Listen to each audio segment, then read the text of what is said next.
might more from your 24/7 news source, the Black Information Network and BINnews.com.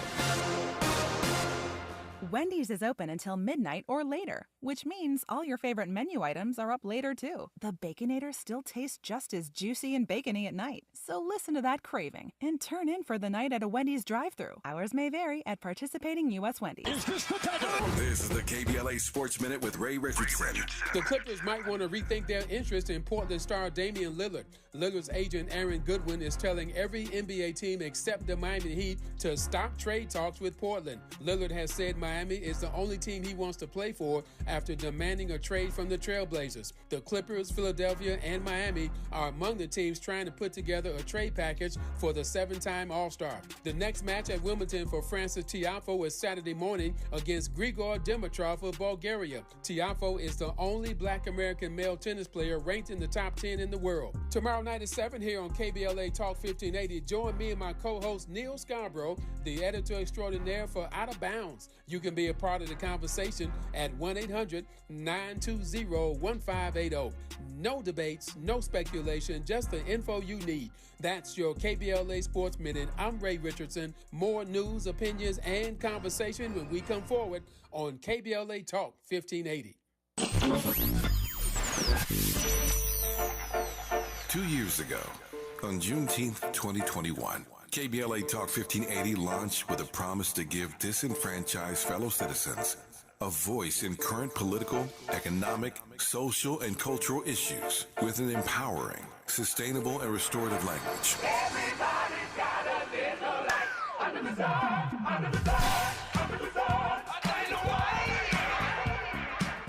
As we enter our third year, we are delighted that KBLA Talk 1580 consistently emerges as the talk station of choice for African American listeners.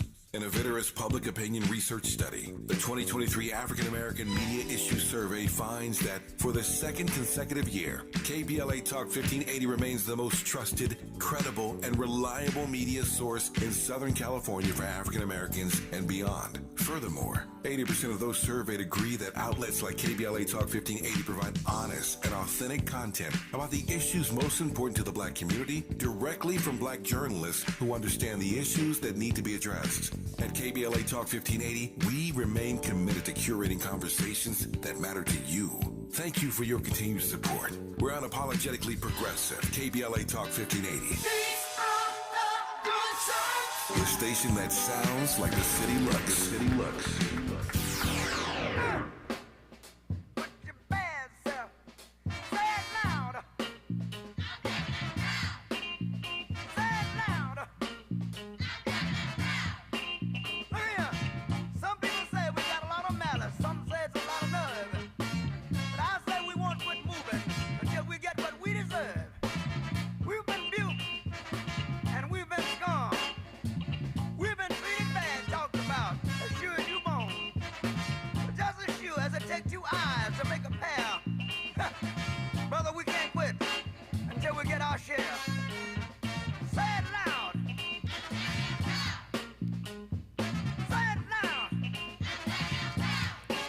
Yep. Say it loud. Must be Friday. I'm Black and I'm proud. Must be Monday. Must be Tuesday. You're listening to KBLA Talk 1580. And, yeah, we got a lot to talk about as always. And really glad to get our next guest in the pipeline today. Been wanting to talk to him for a long time. Before we introduce him, though, I do want to say rest in peace to Mutulu Shakur. Apparently, he made his transition today.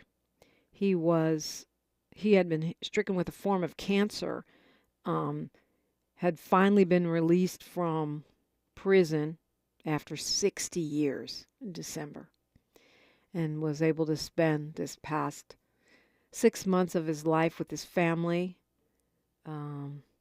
He said that he fought hard every day of his life. He said, quote, "I fought hard every day that I was incarcerated. I have a lot to do, hoping society gives me another swing at it. And I'm so happy to be free." He spent more than 35 years behind bars, as one of our political prisoners, an advocate for the movement. The calls for his release finally yielded results. He had blood cancer.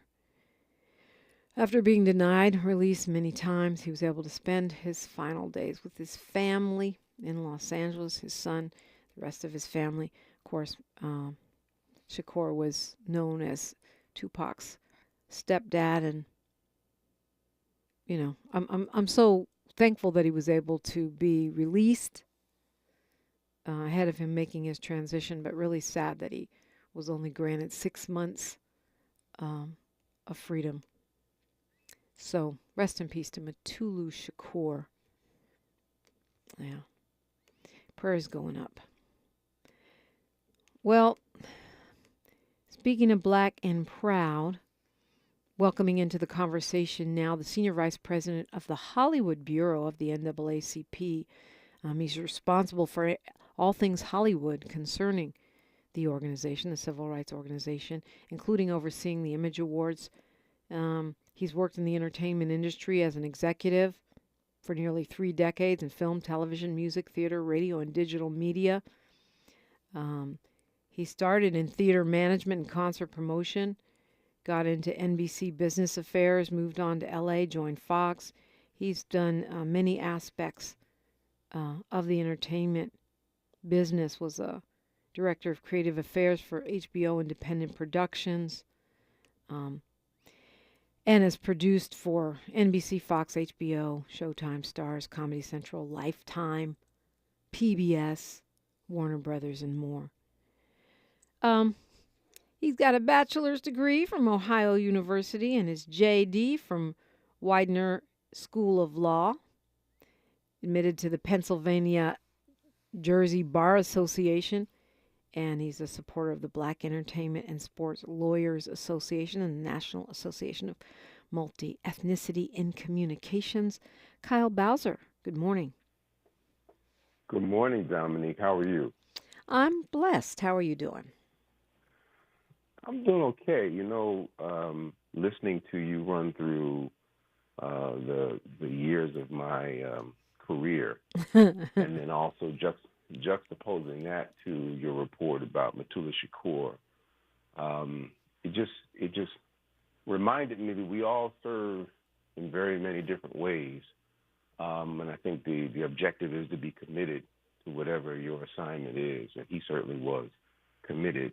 Unfortunately, he had to serve, in the belly of the beast, and so I too want to share with you the condolences and thank him for that service. Yeah, agreed. And it's interesting that it was 3 weeks ago that Tupac Shakur got his star on the Hollywood Walk of Fame. So Mutulu Shakur did live to see that, which is a blessing, a small blessing. And I'm sure as a member of senior vice president of the Hollywood Bureau of the NAACP, you had a hand in that as well. Well, I had no hand in that, but again, you're reminding me of some really important facts, and that is the fact that the Hollywood Bureau, the NAACP Hollywood Bureau, exists as an extension of the larger association. It is as much about the advocacy work that the NAACP has always been known for as any other facet of the association. People always think, well, it's just about the Image Awards or it's about, red carpet events. No, we're here for the purpose of utilizing media as a most effective tool for the advocacy work that we do, much like yourself. Yeah, we want to talk about that advocacy work when we come forward. I think you're right. It's not just the Hollywood glamour and tinsel that we think of when we think of the Hollywood NAACP, but there is always a conversation about what is the NAACP's role in today's activist horizon, right? Is it progressive enough? Is it outdated? Is it a stalwart, necessary pillar. And folks have different opinions about that. Of course, I'm pretty sure I know yours since you are an officer of the organization. Nevertheless, we'll have the conversation when we come forward on KBLA Talk 1580. KBLA Talk 1580 is an intervention. When we come forward, includes you. KBLA Talk 1580, turning pain into power. Wireless headphones. That'll be $200. I'll use my Capital One Quicksilver card. Now that's a hit. You used the Capital One Quicksilver card, which makes you the hero of every purchase. With Quicksilver, you earn unlimited 1.5% cash back on every purchase everywhere. I wanted running music, but unlimited 1.5% cash back is pretty heroic. Good instincts. Every hero needs a theme song. The Capital One Quicksilver card. What's in your wallet? Terms apply. See CapitalOne.com for details. Don't settle for bumps, ingrowns, and itch due to dry skin. Venus for Pubic Hair and Skin is here with the only razor and regimen specifically designed for your pubic area, featuring a razor with a patented irritation defense bar and skincare regimen that is dermatologist and gynecologist tested. Venus helps protect your pubic skin from shave irritation. Visit GilletteVenus.com to learn more about our full regimen of products. Moments like seeing my son's team cheer him on mean a lot to me. But after being diagnosed with metastatic breast cancer, or MBC, which is breast cancer that has spread to other parts of the body, they mean even more. I take Ibrance, palbociclib. Ibrance 125 milligram tablets with an aromatase inhibitor is for adults with HR-positive, HER2-negative MBC as the first hormonal-based therapy. Ask your doctor about Ibrance and visit Ibrance.com. Ibrance may cause low white blood cell counts that may lead to serious infections. Ibrance may cause severe inflammation of the lungs. Both of these can lead to death. Tell your doctor right away if you have new or worsening symptoms, including trouble breathing, shortness of breath, cough, or chest pain. Before taking Ibrance, tell your doctor if you have fever, chills, or other signs of infection, liver or kidney problems, are or plan to become pregnant, or are breastfeeding. Common side effects include low red blood cell and low platelet counts, infections, tiredness, nausea, sore mouth, abnormalities in liver blood tests, diarrhea, hair thinning or loss, vomiting, rash, and loss of appetite. Thanks for waking up with Dominique DiPrima on KBLA Talk 1580. We're talking with Kyle Bowser. He's a senior vice president of the Hollywood NAACP.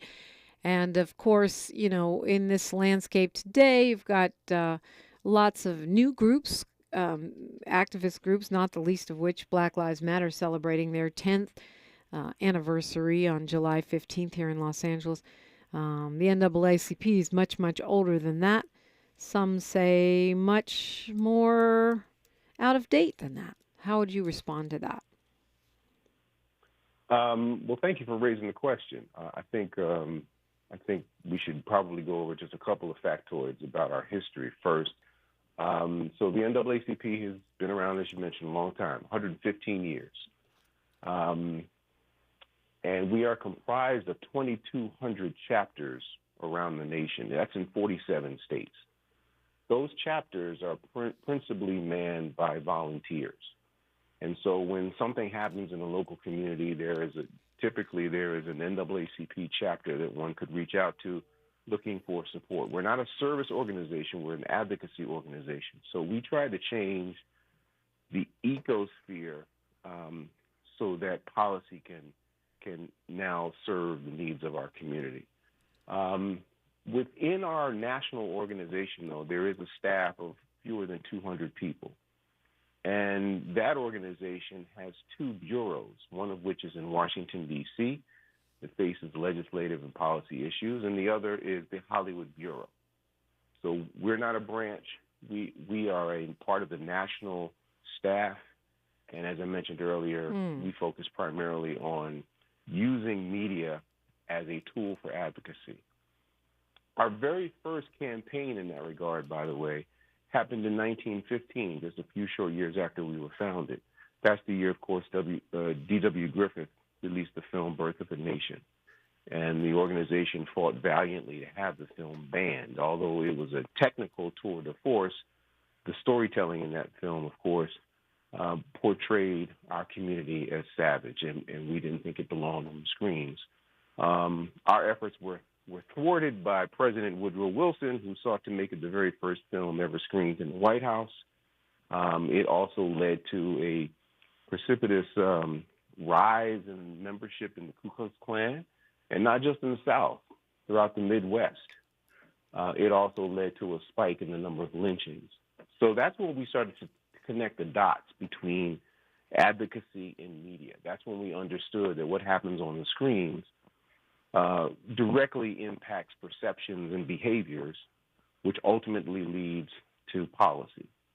And so it was 20 years ago that the leadership of the organization decided to launch a Hollywood bureau and be very, very focused on lobbying this industry to be more mindful about the need for equitable outcomes, making opportunity available for all artists within the community, and even more importantly than that, taking into consideration the needs of audiences and giving audiences what they need in order to have a healthy environment.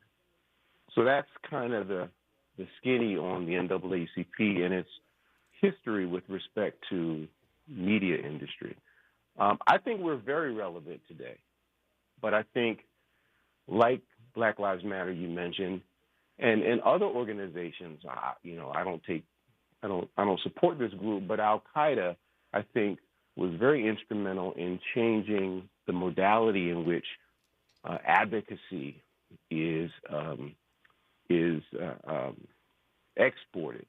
Instead of having a centralized organization and sort of top-down leadership, organizations have found ways to share an ideology and allow cells or individual components of the organization to decide their own operation, decide when and where they're going to make their mark.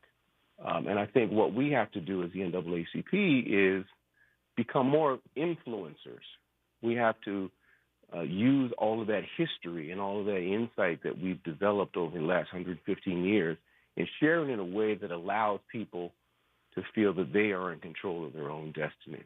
I think perhaps gone are the days where a handful of people go down to the church basement and come up with a plan, and the whole community then gets behind them and rallies. Well, yeah, I mean, I think a little bit of that happens, but are you saying this kind of highlighting this model of cells that the NAACP today is less centralized in terms of its policies and its stances? Listen, we're about to convene our 114th annual convention in Boston. We have a convention every July. This year it's in Boston.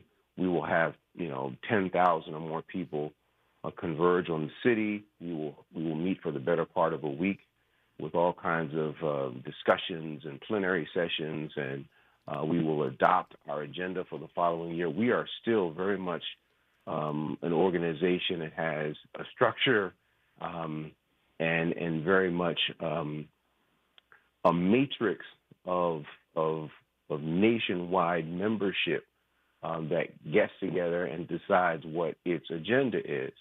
I'm just suggesting that we now live in times where a person can wake up, grab their cell phone, and type a sentence, push send, and launch a movement. And we have also got to be able to be influential within that climate. And so I think looking at some other models is probably something that is high time. Well, I think that's a whole other tangent, which I won't go into, about whether or not you'll still be able to send a sentence and launch a movement in the Elon Musk, era. That's another conversation. But that said, we are in a period of time where there is a more egalitarian kind of access to public eyeballs, whether that be through YouTube, Twitter, Instagram. I wouldn't say totally egalitarian, because most of the people that have these huge followings have invested money and promotional dollars and time and other things into, or whatever it is, into that model. But in that kind of an era, it seems like the work of the Hollywood branch and this idea that media shapes opinions, which is one of the big impetuses behind KBLA, right? You've got thousands of white-owned, conservative-driven talk radio stations going around the clock in every market, shaping people's opinions about politicians, policies, and programs. And then you've got one west of the Mississippi, which is KBLA, that's Black-owned talk, and a total of 5 nationwide. And you think about, well, who is shaping the narrative? It seems like in this age of more access, your portfolio would be even more urgent than ever in the Hollywood piece. No doubt. No doubt. And as you know, this relationship between media and public opinion, that's not a new phenomenon, right? Although most people access media in a very passive way, right? They sit down and they allow whatever's on the screen to wash over them, or perhaps even in radio, just sort of let it wash over them. Every single frame of what's being broadcast or exhibited is deliberate. There's nothing haphazard about the way the narratives have been stitched together. And it's presented in a way as to allow the viewer, the consumer, to not really be paying attention to the way in which they're being manipulated. So it makes so much sense for those of us who are in the work of social justice advocacy to be a part of the media, to be in the center of those of all of that activity, to try to influence the way the narratives are being stitched together, so that we can have the kinds of results that we're looking for. And of course, when we talk about KBLA, we're also talking about the idea of ownership, right? Because we can, I look at Fox Soul as an example, which I, have worked on quite a bit. This is a black targeted product that is owned by Fox, and which has just recently pretty much revamped everything, so that as long as we don't have ownership, we really do not have control of the narrative. Yes.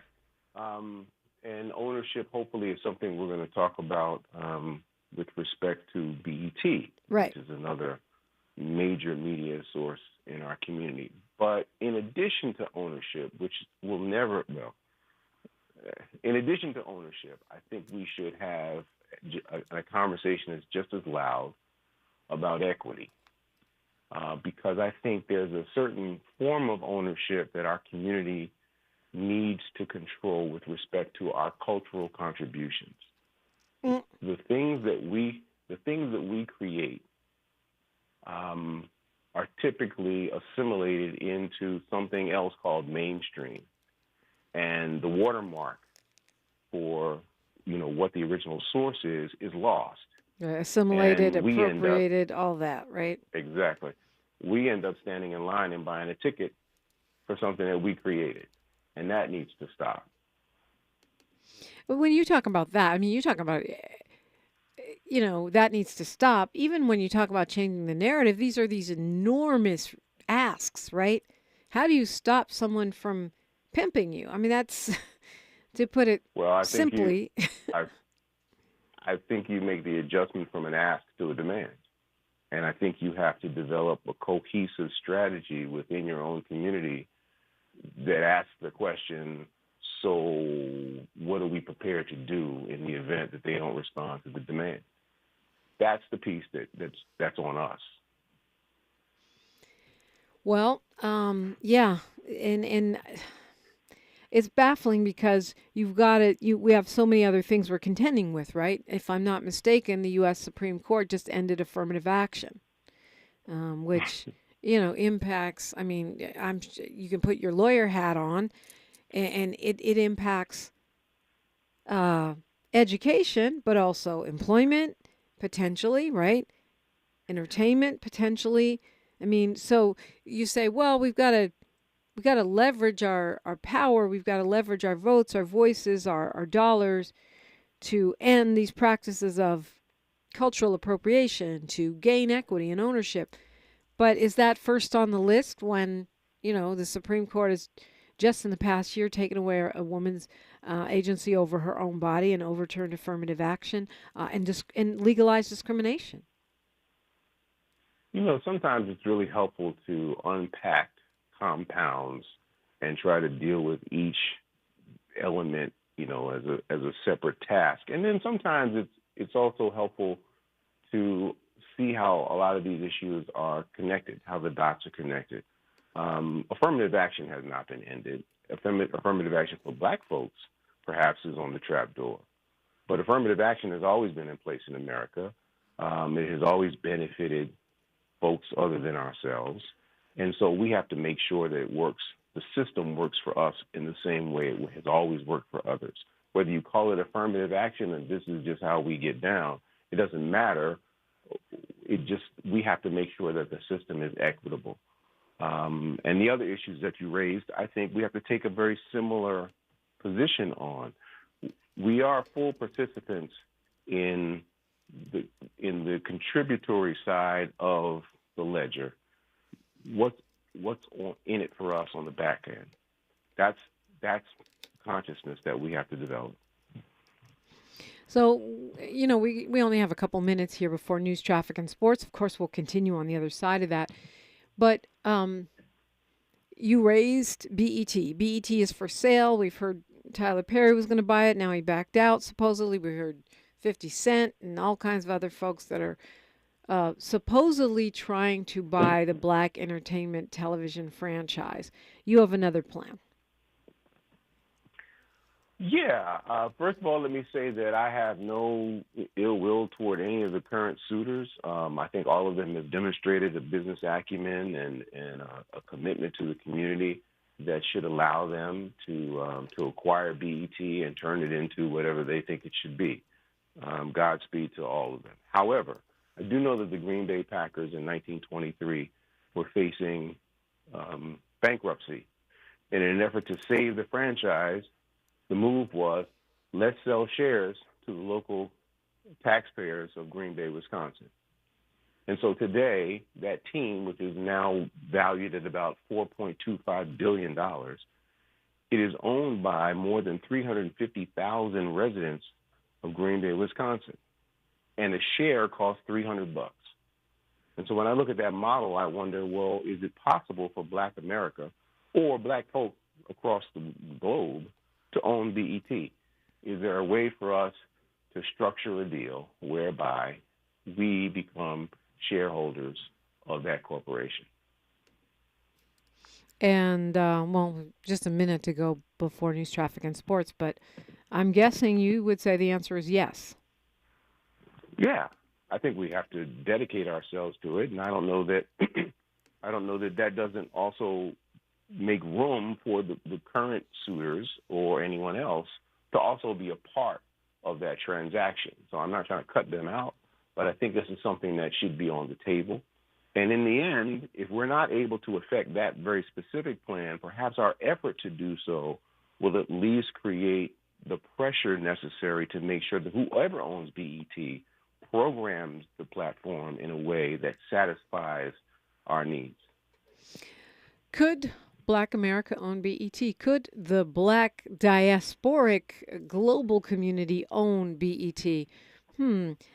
Kyle Bowser is our guest. He's a senior vice president of the Hollywood NAACP. We'll explore that further. We're taking your phone calls, as always, on KBLA Talk 1580. More of First Things First with Dominique DiPrima when we come forward.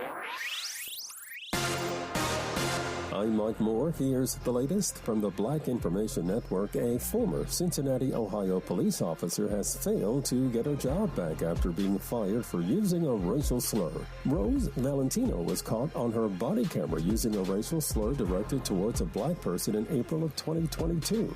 Arbitrators in the case say Valentino was not treated differently than the other officers because she used the racial slur while voicing hatred against the entire community that she had the duty and responsibility to protect. thousands of children's bicycles are being recalled because of loose handlebars. The Consumer Product Safety Commission says Bikes USA is recalling about 84,000 wound children's bikes after dozens of reports of handlebars coming loose or detaching. And that's the latest. I'm Mike Moore from your 24/7 news source, the Black Information Network and BINnews.com.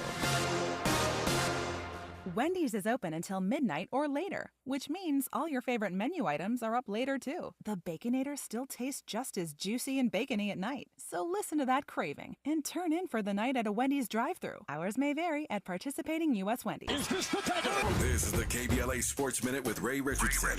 The Clippers might want to rethink their interest in Portland star Damian Lillard. Lillard's agent Aaron Goodwin is telling every NBA team except the Miami Heat to stop trade talks with Portland. Lillard has said Miami is the only team he wants to play for after demanding a trade from the Trailblazers. The Clippers, Philadelphia, and Miami are among the teams trying to put together a trade package for the 7-time All-Star. The next match at Wimbledon for Francis Tiafoe is Saturday morning against Grigor Dimitrov of Bulgaria. Tiafoe is the only Black American male tennis player ranked in the top 10 in the world. Tomorrow night at 7 here on KBLA Talk 1580, join me and my co-host Neil Scarborough, the editor extraordinaire for Out of Bounds. You can be a part of the conversation at 1-800-920-1580.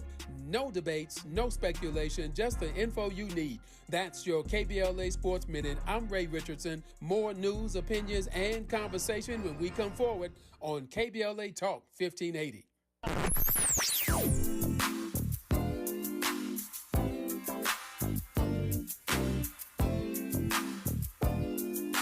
This is KBLA Talk 1580. Talk radio. That's music to your ears. We're unapologetically progressive. KBLA Talk 1580. When you can find everything you need at prices you can afford, that's totally Target. It's that feeling when quality Good and Gather ingredients on the barbecue bring family around the table. Or when favorite day after practice snacks let you celebrate the whole team for less. It's when saving more on Up and Up sunscreen means more fun in the sun. And when Target Circle Rewards program gives you more perks on what you buy most and is always free to join, that's totally Target. I'm Kareem Abdul-Jabbar. I learned about atrial fibrillation the hard way. My symptoms would come and go. Shortness of breath, fatigue. I kept going. Then I got so lightheaded, I couldn't. My doctor said I have AFib, so I'm about 5 times more likely to have a stroke. Other symptoms, irregular heartbeat, heart racing, chest pain can come and go, but the risk of stroke stays. If you have symptoms, tell a doctor. Visit notimetowait.com. Sponsored by Bristol-Myers Squibb and Pfizer. This is a special alert to all Americans who own a vehicle with less than 200,000 miles, with an auto warranty about to expire, or with no warranty coverage at all. Due to a decline in the economy, CarShield is announcing a low-cost, month-to-month vehicle protection plan that is now available to the public to save any driver out-of-pocket expenses on future auto repairs. Call now to find out how you can pay almost nothing for covered auto repairs. Yes, you heard that correctly. Pay almost nothing for covered auto repairs. An open phone line has been established for all drivers to call for a free quick quote. Call 800-381-8528 now. Drivers who are covered will not have to pay for covered repairs again. This protection plan is at an all-time low. Additionally, drivers who activate this vehicle protection today will also receive free roadside assistance, free towing, and car rental options at no additional cost. Call us for your free quick quote today. 800-381-8528. That's 800-381-8528. What do you have to lose? Call 800-381-8528. Again, 800-381-8528. KBLA Talk 1580 is dedicated to empowering our communities by providing progressive talk radio for our audience. We strive to be an intersectional voice for the voiceless. As a Black-owned and operated station, we are committed to highlighting diverse perspectives and creating safe spaces for meaningful dialogue. We believe that everyone has something unique to bring to these political, economic, social, and cultural conversations, and we don't shy away from the hard conversations about current events. We endeavor to be a beacon of hope and understanding, while boldly challenging listeners to think more deeply about difficult topics that impact us all. With this in mind, our mission statement at KBLA Talk 1580 is simple: to create an inclusive platform that promotes civil discourse through honest dialogue and encourages personal growth among our listeners so they can become the active agents of change. Our vision is to establish ourselves as the premier radio network with relevant programming across the beloved community, connecting people through shared experiences and collective power for lasting impact beyond these challenging times.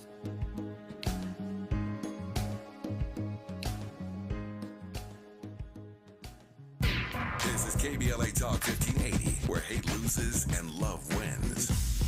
And we're talking with Kyle Bowser, who's Senior Vice President of the Hollywood NAACP. Thank you for breaking down how that structure works, because as you mentioned, there are many chapters of the NAACP nationwide, but one national structure, in the Hollywood NAACP, as I didn't realize, as many probably don't, is part of that national structure, with the Image Awards falling under your purview. And so it's particularly salient that the Hollywood NAACP would be calling for a Black collective ownership of BET. Tell me why you think that's a good idea, and what would make it possible? What would the way forward for that kind of an initiative look like? So I'm a homeowner. Many of your listeners are homeowners. And one of the things that I'm very conscious of is the equity stake that I hold in that asset, my home or my car or any other valuable asset. If I were to want to sell my home or my car, or if I wanted to use that collateral as to gain some money so I could go and do something else with it, I know how to do that. That's the relationship that our community needs to have with the culture that we create. We need to have a greater stakeholder interest in the culture that we create, others assimilate or appropriate. And then we, as I said earlier, we end up standing in line and buying a ticket. And so that really, for me, is the impetus for this question that we're raising about the ownership of BET and whether our community could be major shareholders in that entity. It really is a conversation that we're hoping gains traction. It's not a conversation that we're looking to lead or control, but we're starting the conversation and hoping that it goes viral, if you will, and seeing what other ideas may emerge to enhance that particular thought or perhaps some other thought. So it starts with a conversation, and back to this narrative idea that, which makes sense in the aspect that, the reporting on Trayvon Martin or the Jena 6 or even George Floyd would not have happened without our sparking that conversation. It didn't come from the news desks of mainstream media. It came from the grassroots and seeped its way and forced its way into America's mainstream conversation. And give me the why. I mean, yeah, we have to have more equity, but why BET? Why not, people always want to say, start our own schools, start our own entertainment companies. Why BET? Well, BET has been discussed as being up for sale. Yeah. I've never had a conversation directly with Paramount to find out if that's true, but it's been widely reported that they're at least open to the idea of unloading that asset. They need to get more cash for Paramount Plus. But here's the real why. Every society creates for itself a sense of normality. In this society, there's a community of people who have decided that they control what normal looks like. And everything outside of their purview has been otherized. We fall into the otherized bracket. What media does is it helps to perpetuate that scheme. It helps to establish this is the status quo, and the stories that we tell, the narratives that we distribute will in some way reinforce and affirm that scheme. And so to have us be participants in the telling of stories, whether we're craftspeople or business people, I think is critically important so that we can expand the definition of normality to include ourselves. I mean, when we talk about changing the narrative, I think it is important. It's the framing, it's the branding, if you will. And I don't think it was George Fraser who said, the black brand, the black person brand needs a lot of work. But at the same time, we have to get into this thing about we're all talk. So how do you move it beyond talk and move it into action? That's the $64,000 question. With inflation, it's now a $64 million question. Right. I mean, this question that we're having in this conversation we're having right now will hopefully cause more people to have the conversation, and it'll go viral. And somebody will grab their phone and tweet it, or launch it in some social media platform, and hopefully it'll go even wider. And the next thing you know, it reaches a critical mass. And someone along that chain will have an idea about how we transition from mere conversation into action.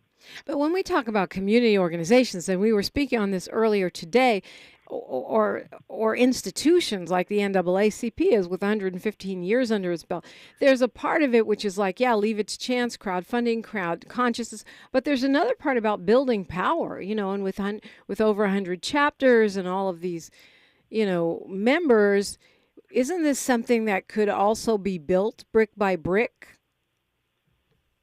It needs to be built brick by brick. And yes, the NAACP is prepared and ready to be at the table to help convene those who are actually about getting this project done. We actually have had a couple of public forums where this was discussed. When I say this, I don't necessarily mean specifically the BET sale, but gaining more of an equitable interest in our culture. We convened a couple of those discussions around the country, and it's been very, very robust and very passionate dialogue. So we're ready to sit at the table with anybody who wants to really sort of roll up their sleeves and figure out how we can get this done. Now, let's say I live in Green Bay, and I coughed up some money to own some shares of the Green Bay Packers. I got my little $300 or whatever it was, and I bought some shares. How do I weigh in? What kind of clout do I have in that kind of a formation to shape the decisions of the Green Bay Packers? My understanding of the Green Bay model is that those shareholders don't actually have sort of a hands-on role in the operation of the team, right? They're not deciding which players to trade and which ones to play or which coaches to hire, blah, blah, blah. And even in this notion of our community acquiring BET, we will need to have a board of directors that is comprised of business leaders who really understand this industry, as well as a top-notch management team that's able to run the day-to-day operation of a facility like that. So it's not about, asking each one of our community members across the nation, what would you like to see on Thursday night at 8 o'clock?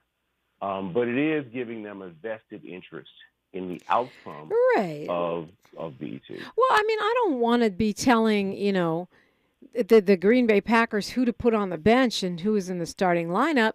But, for example, they have a white coach, like most NFL teams, Matt LaFleur. And if I'm, in that analogy, I want to be able to say we, as the stockholders or shareholders of BET or the Green Bay Packers, want a black coach. I don't want to call plays for that coach, but I want to be, you know what I'm saying? Just as you're saying we need more equity, we need more of a voice in our narrative. I feel like there needs to be a connecting of the dots where, can anyone buy stocks, or is it just black folks, for example, would be my recommendation. If we're going to call it black, if we're going to call anything black, does that come with a responsibility of some kind of, realness to that? Or can we, is it just like the term natural? You can call anything natural or old-fashioned, and it doesn't mean jack. Should black entertainment television mean it's owned by black people, or at least, led by black people? You're asking me. The answer to the question is yes. You know, at most historically black colleges and universities today, the golf team, the baseball team, the swimming team, and probably tennis as well, are primarily populated with folks who are not black. It's a jarring sight for me to see when I'm watching a baseball game on television, an HBCU baseball game, and they show the dugout and you see all the white faces.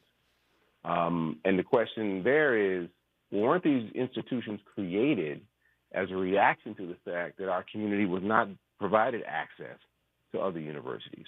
And so we created these institutions to serve our community. So why are these opportunities and scholarships now going outside of our community? Well, there's pressure on those coaches to win, and there's a whole conversation we could have about that.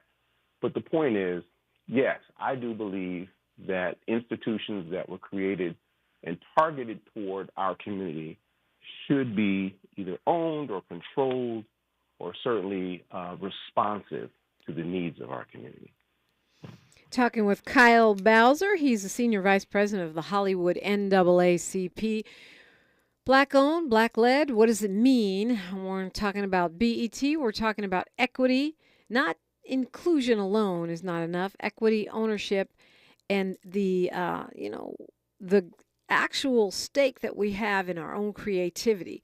That's KBLA Talk 1580. She's reclaiming her time on KBLA Talk 1580. More First Things First with Dominique DiPrima when we come forward. The Venture X card from Capital One gives you premium travel benefits, perfect for seeing Taylor Swift The Eras Tour. Presented by Capital One. Ooh, I do love her. Earn 5 times miles on flights and 10 times miles on hotels through Capital One Travel. Enjoy your stay in Suite 13. Whoa, 13? That's Taylor's lucky number. The Venture X card from Capital One. What's in your wallet? Terms apply. See CapitalOne.com for details. Some people won't give you the real talk on drugs, but it's time we know the facts. Fentanyl is killing people. It's a powerful opioid, often made illegally and commonly mixed with illicit drugs. It can even be pressed into counterfeit pills that resemble prescription medications. Just 2 milligrams, about the size of a few grains of sand, could potentially be lethal. This isn't an ad to scare you, but it is an ad to make you think twice. Get the facts. Go to realdealonfentanyl.com. This message is brought to you by the Ad Council. Mom's early Alzheimer's diagnosis was hard to take. And when I left the oven on, we decided together that it was time to see a doctor and make a plan. Early detection gave us more time to seek out information and support as a family. If you or your family are noticing changes, it could be Alzheimer's. Talk about seeing a doctor together. For more information, visit alz.org/time to talk. A message from the Alzheimer's Association and the Ad Council.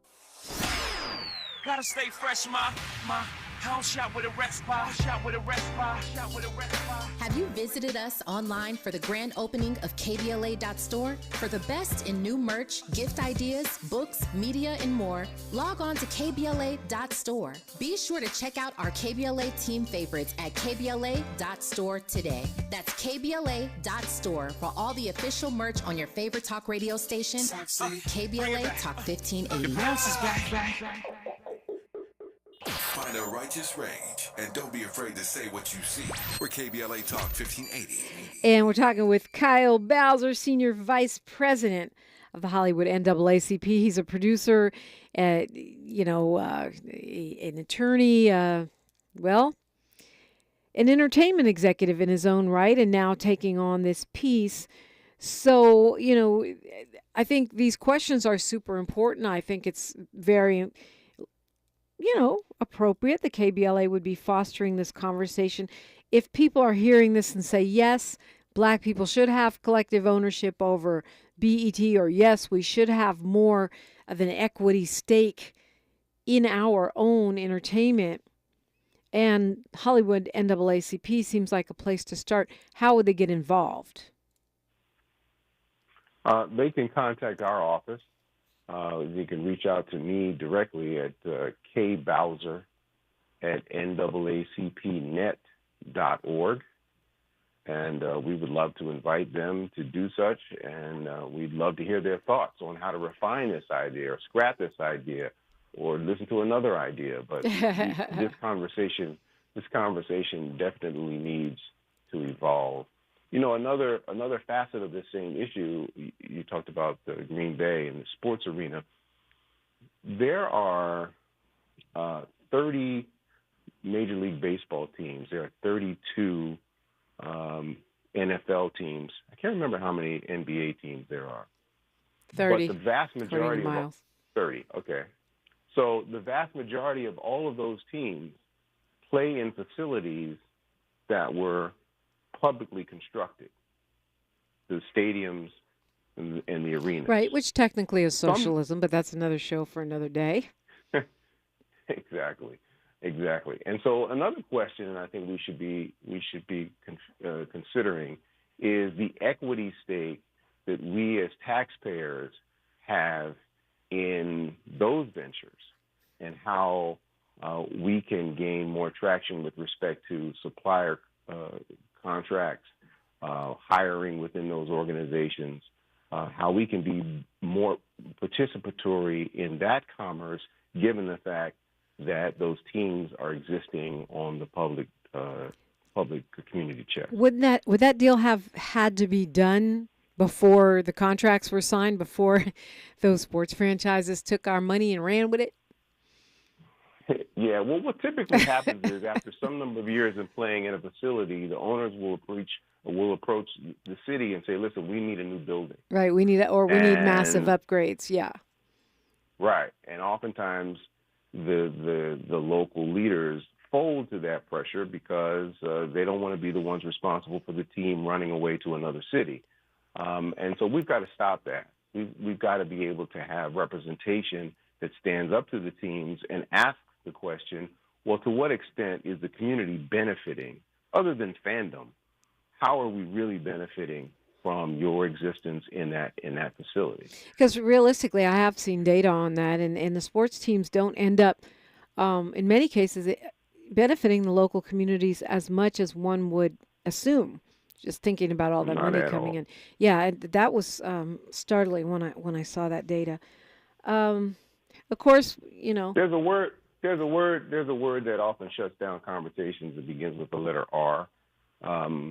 Equity seems to be a more acceptable one, although it seems like they're coming for that now too. But right now, I think the conversation about equity is one that we really need to turn up the volume on.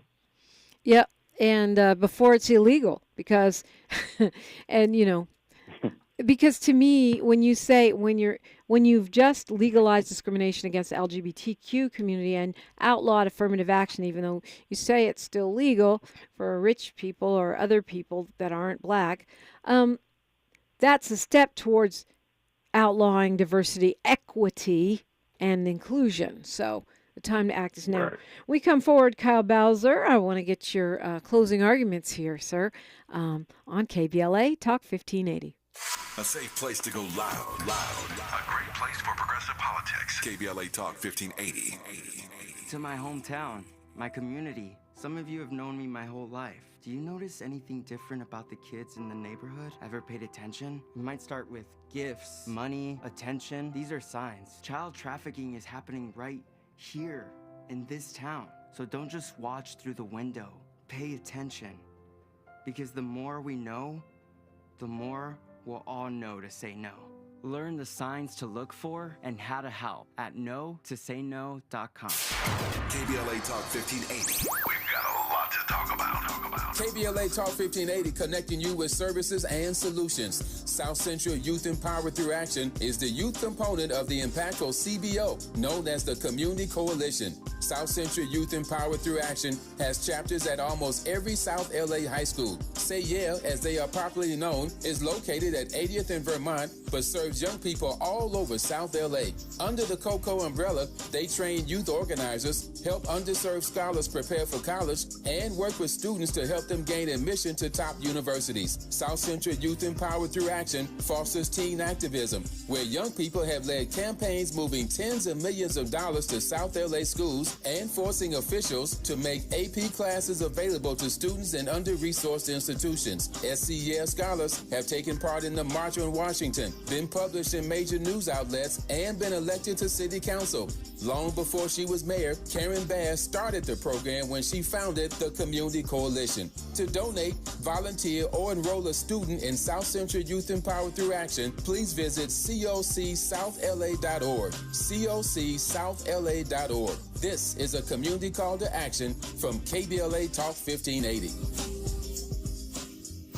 The conversation continues right now with Dominique DiPrima on First Things First.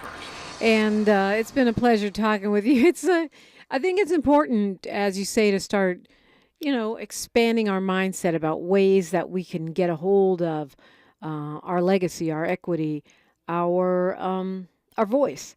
So, Kyle Bowser, you've talked about kind of a collective or community ownership.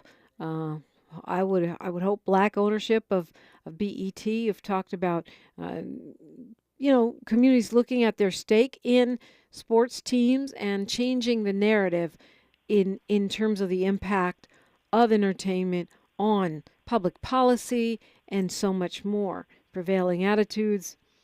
What would you leave us with this morning? What's your closing argument for us today? Well, first of all, Dominique, I just want to thank you for giving this idea space to breathe. And as I said, hopefully this will gain some traction and folk will take the conversation wherever it needs to go. But when we talk about the ways in which our community has built this nation, we typically think about it in a historical sense. We think about the agrarian period and how our physical labor was abused to build wealth. Well, that dynamic continues. The major export today, however, is culture. America is a brand, and its major export is culture. And we are the principal contributors to that export. Our culture is on the screen even when we are not, because, as I said, they have appropriated what we do. And so we have to gain control of that. We have to harness that and do business on that basis.